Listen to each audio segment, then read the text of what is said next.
All right, as promised, we'll talk about Pony Express Pipeline in part two of this series.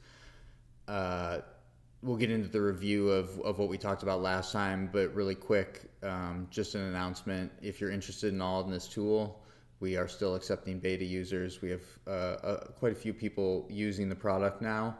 And please reach out and request things for us. So we had a few people reach out and ask for tariffs on specific pipelines. About a week ago, we were able to load those in over the next couple days and make those available for people to use.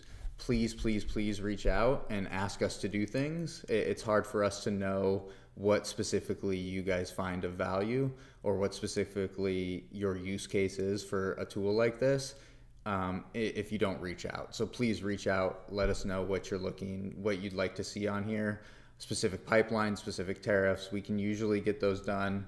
The turnaround times are usually within a couple days. Again, everything's free right now, so please reach out, beta test, we'll send you logins, anything that you want to use. So without further ado, we'll switch on and we'll get started and we'll take a look at Pony Express Pipeline. But first, I'll just review what we talked about last time quickly. So we talked about Bridger last time, and Bridger's moving most of its oil from the Bakken area in North Dakota, some from the Powder River Basin, but a large portion from the Bakken, and it's moving it down to Guernsey, where it can get on other pipelines, third-party pipelines, and also Pony Express, which is why we'll be talking about Pony Express. So just to do a quick review of what we talked about, Bridger has increased the capacity significantly in the northern section, the northern part of these transport lines. So here, with their South Bend expansion, which was laying new pipeline from the production areas up here down to Baker Sandstone Station here, and also down here from Hewitt Station down to Guernsey with their Equality Pipeline. Where we think that there's still probably a bottleneck is in this section here. So with pump stations, with a new pipe, they could potentially increase capacity quite a bit on this section here. That could be interesting if they decide to, hey, we want to try to compete for the Double H barrels that are coming offline because Double H is converting their pipeline to NGL service. If you want to get those 60 to 70,000 barrels a day that's on that pipeline, a lot of people thought that would automatically go to Dakota Access Pipeline. If they wanted to compete for that, would they need to do an expansion? Maybe not. Maybe they have the capacity to do that. But if production were to increase in the Bakken, I think you probably need a little bit higher price for that to happen. But if that were to be something that they would look into or potentially just competing with Dakota Access in general, what does that look like? So we'll explore that in this series and explore that a little bit more in part three. But for this section, I want to focus on Pony Express Pipeline. And this, like Bridger, is a pipeline that's a little bit confusing. I don't think it's as confusing as Bridger because it was public this asset was owned by a public company for a while. There were pretty good disclosures on it, but it's still an asset that is a little bit confusing with a lot of the expansions that they've done over the years. So let's take a look at that, and I'll just toggle it on and off here so you can see how it does connect in at Guernsey here with the Bridger system. And I'll turn off Bridger, and we'll focus on Pony. And just like with Bridger, I think it's probably useful to go over some of the history and tell that story of the pipeline and just how it was built and its evolution from when it was first dreamed up until today, because there's been quite a few changes. So for those that weren't in the space or don't remember, this was actually a partial conversion of a natural gas pipeline. So the original pipeline, and I'll draw roughly what it was here, this was a converted piece, a 20-inch converted piece, from Guernsey down to Sterling, and then from Sterling down to the Natoma terminal roughly was another conversion, and it's the conversion of a 22-inch natural gas pipeline. From there, they did a new build pipeline down to Cushing. This was a 24-inch pipeline.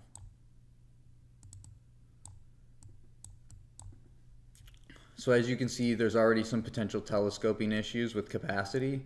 If you were to just be pulling barrels from Guernsey, you're going to be bottlenecked on the first section of this pipeline. to potentially take care of this problem, they weren't just going to pull from Guernsey. They were going to pull some Denver Julesburg DJ barrels via a pipeline, the Northeast Colorado Lateral, or NECL lateral. I guess that's redundant, but NECL, which is a 20-inch pipeline from Buckingham to Sterling, and then they have a little section up to Pawnee here that was, I think it was smaller. I think this was 16 inches. So this was the look. What you see in blue is what it looks like today. But what you see with the arrows in pink was what it was, the original pipe. So what did they do over the course of time? What was interesting about this pipe was this came at a time, and this was built in 2014. They had initial contracts on this pipeline from the Guernsey area, about $3 to $4 tariff rates, from Northeast Colorado Lateral, $3.50 to $4 rates. And it was a time where there was actually quite a lot of pipelines being built out, and certain corridors got overbuilt. I know that's hard to believe. That's a joke. It happens all the time in the midstream space where they overbuild pipelines. But the company did see this coming. So you had pipelines like, it's probably good to show Saddlehorn here. So Saddlehorn, I'll toggle it on and off so you can see that. So that's a pipeline that was built into really the same areas. So it's pulling from kind of the same areas. So it's getting some DJ barrels here. And then as 2018 approached, they did do some leased capacity up into the Guernsey and Fort Laramie areas to pull some barrels down there. So you had quite a bit of direct competition from pipelines like Saddlehorn with Pony Express. So Pony Express coming online, quite a bit of capacity. Saddlehorn coming online, also quite a bit of capacity. And frankly, they overbuilt this pipeline. So Saddlehorn, also Grand Mesa, not shown here, but it's in the same. It's essentially the same pipeline that's running in this area. So just a lot of capacity. So I'll zoom back in so we don't get this off. But what's important to remember between 2014 and 2019. Production from places like the DJ, from the Powder River, and from the Bakken. Remember, some of the barrels that are going into Pony are coming from the Bakken. A lot down Bridger, some down Double H, Kinder's pipeline. Pony's pulling barrels from the Powder River. Pony's pulling barrels from the DJ. So production was increasing in these basins in kind of that 5-year period. If we look over that 5-year period as a whole, really up until we hit COVID.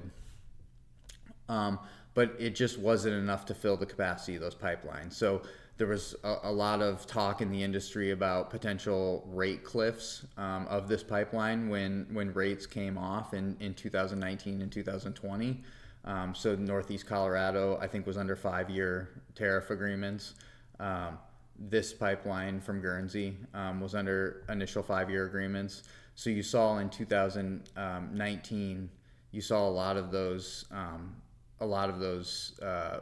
tariffs roll off, and they had pretty significant drops in prices just because of the overbuild. So again, that's the overbuild of pipeline capacity out of the DJ area, out of the Powder River Basin area, and DAPL also had a negative effect on this. So when DAPL came online in 2017, fewer barrels came down Bridger and fewer barrels came down Double H.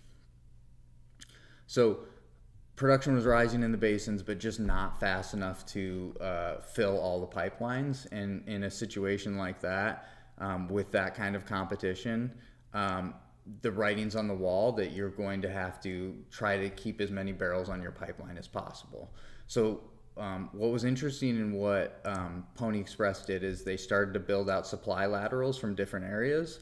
And as you can see, again, the pink arrows are kind of what the pipe looked like when it was first built, but they reached back to Platteville here, and then built this line up here to be able to pull some more barrels from another supply area of the DJ, and it also made these supply laterals. So This is the Hereford lateral, and this is the Carpenter lateral to be able to touch supply like that. Another interesting thing that they did, they actually built a pipe called Iron Horse.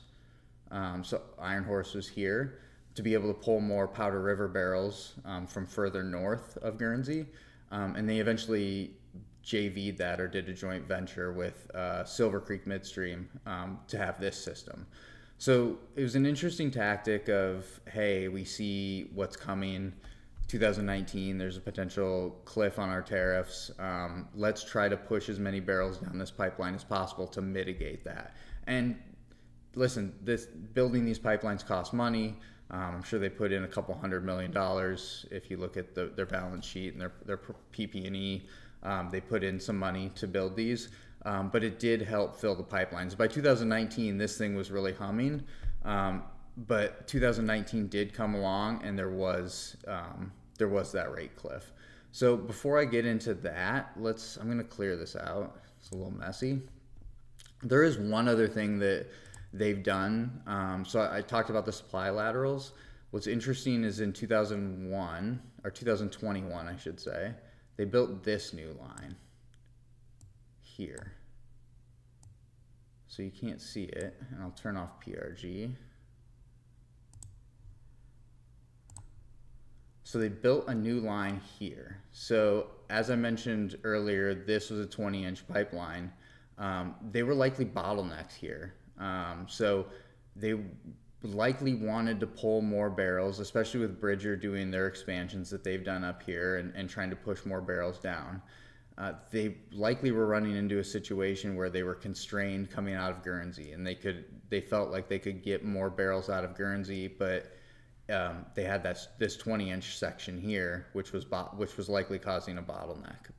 So they built a new 24-inch pipeline to hook into this 20-inch Northeast Colorado Lateral, which is not full. So they added pump stations here. They built this new pipeline. So they've effectively increased the capacity of this pipeline. It's hard to say how much, but I'll give my thoughts on it here when we look at the flows. But they've gotten around, and I'll draw it again just to make it clear. They've gotten around this 20-inch pipeline bottleneck here. Now you still have a 22-inch pipeline bottleneck here. 2 inches may not seem like a lot, but you can actually carry quite a bit more oil. It goes up exponentially as the pipe gets bigger, but it's not a ton. But it also probably shortens their runway. So instead of having to use DRAs or drag reducing agents to pump more oil, which is expensive, through this whole line, with the addition of this 24-inch pipeline, you're taking away most of the DRAs that you would probably have to use in this section. Now you're only having to use DRAs in the 22 and 24-inch section if you need to have capacity go that high. So I'll clear this out. It might be a good time to just take a peek at what the actual flows look like. So we'll take a look at this. So as you can see, the flows here really peaked. Like I said, it was really humming in 2019. And the stated capacity of 417 here is the stated capacity before this 24-inch new line came online. And this was the capacity that Tallgrass or Pony Express said that they could do with drag reducing agents going full. So the thing about drag reducing agents is they're great if you have high tariff rates. If you have low tariff rates, those drag reducing agents really eat into your profit. So this is what I would call like a loose ceiling of capacity. They're probably not able to use this if tariff rates are down around $2. So what you see here is obviously a pipeline that was full really before COVID and immediately after COVID, and then you've seen volumes come off a little bit. Now this is a little misleading, and I'll show why here. I'm gonna turn off Pony Express, and I mentioned when they built this 24-inch pipeline, I didn't increase the capacity on this line. And I'll show you why. So we'll turn on what a different entity, which is a leased capacity. It's called Seahorse Pipeline. And this shouldn't be confused with Tallgrass pitched a project that was taking oil all the way down to the Louisiana area called Seahorse. This isn't that, at least not with this new section down to the Gulf. This is just leased capacity on Pony Express, and it's leased capacity that's essentially been created by that new 24-inch pipeline that was built here. So this is capacity that is largely on the joint tariff with Bridger, that's being used to bring barrels down from the Bakken. They do have optionality to take barrels from Northeast Colorado, from Guernsey, but based on the tariff and the wording in the tariff, I believe most of these barrels are coming down on a joint tariff with Bridger. So you had Bridger increase their capacity with their expansions in 2021. You have Pony increasing capacity with this, mostly this 24-inch line and getting rid of this bottleneck, getting around this bottleneck here. So when you look at the flows on Pony, you need to combine really the flows on Seahorse and Pony. So as you can see, started out in mid-2021 is when this pipe started, and pumping about 80,000 barrels a day as of Q3. So go back to Pony and look at that one, and just remember the flows should be additive here. So you should really think about this as a chunk of roughly 80,000 barrels a day here. So total capacity, it's hard to say because the stated capacity that they list on this section of on this piece of Pony, not counting the lease, is 417, but that requires probably quite a significant amount of DRAs. So with full DRAs going, it's probably around 500,000 barrels a day of capacity between Seahorse and Pony Express.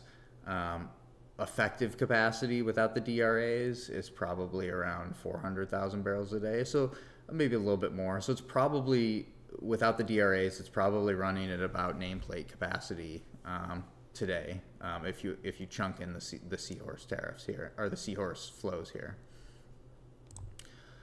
I mentioned earlier, one of the interesting things about this pipeline was a lot of the discourse that happened in the analyst community with the tariffs coming off in 2019.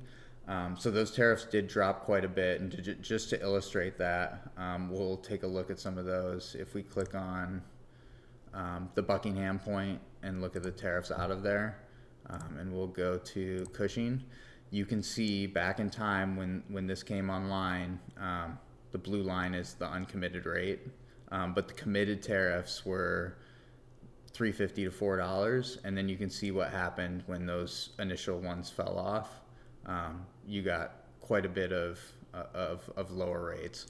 So again, the competition was pretty fierce for barrels, and it still is fierce for barrels in the DJ area. I would say more so in the DJ area than the Guernsey area, even though it's quite fierce up there. So you had 5-year tariffs that were up around $4. Those almost got cut in half. That hurt their revenue quite a bit coming out of the Northeast Colorado area. If we take a look at Guernsey, it's a similar story. Again, the competition wasn't as tough there, but let's just take a look. Tariffs into Cushing, you see these are the committed rates, anywhere from, let's call it $3.50 to $4. Falling to like the $2.50 area immediately after. Again, some of these are uncommitted or volume incentive rates out in time. So focus on the committed rates. That's where they're making most of their money, and you can see the kind of the cliff here of what happened in late 2019 when those tariffs came off. So they did take quite a step down. If you look at the financials of this pipeline, it definitely peaked in 2019.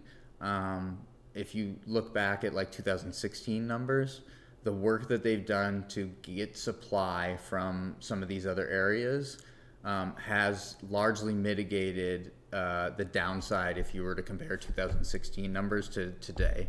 Now, 2019 numbers, if you compare today to 2019 numbers, things like revenue, operating income are down still pretty significantly, as volumes are lower, and then a lot of the tariff rates are lower as well. So again, just clicking on the volume here, you can see the volumes have still, again, think about Seahorse's volumes here.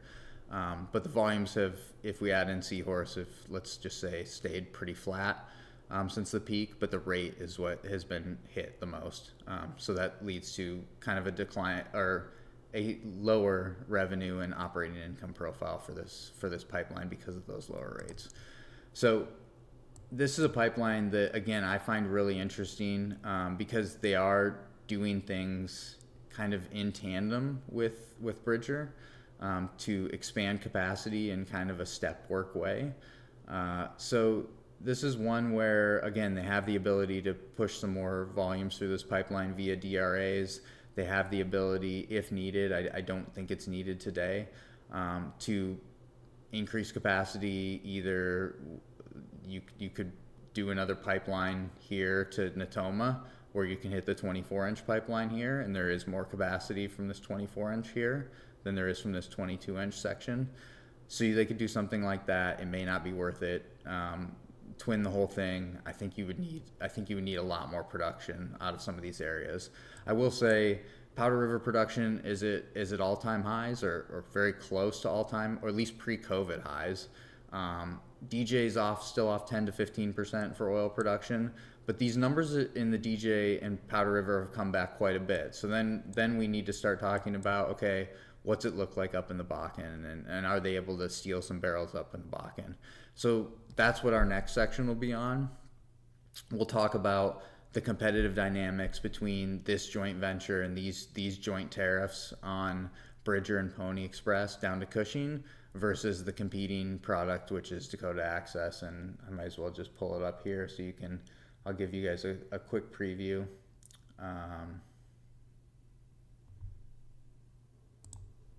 So this would be one of the competing pipes, the joint venture or the joint tariff between Bridger and Pony Express down to Cushing.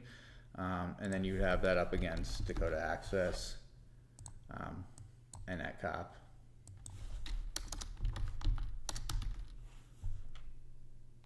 Which gets you optionality between Midwest refineries and then the Gulf Coast. So certainly the delivery markets here